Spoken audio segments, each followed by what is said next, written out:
Bana, mambo vipi?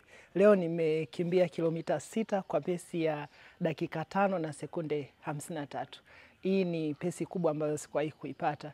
Na leo niliahidi kwamba nitakwambia vitu gani ambavyo vinanipa hamasa katika kukimbia.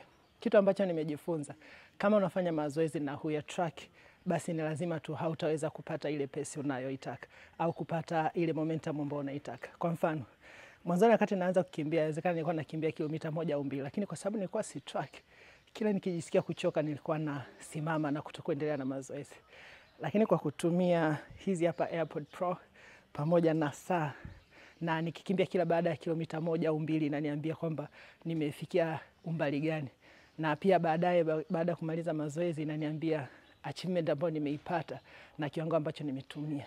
Ninadhani kwamba kwa kutrack mazoezi unayofanya, basi kunaweza kukusaidia wewe kukupa encouragement zaidi. Peace.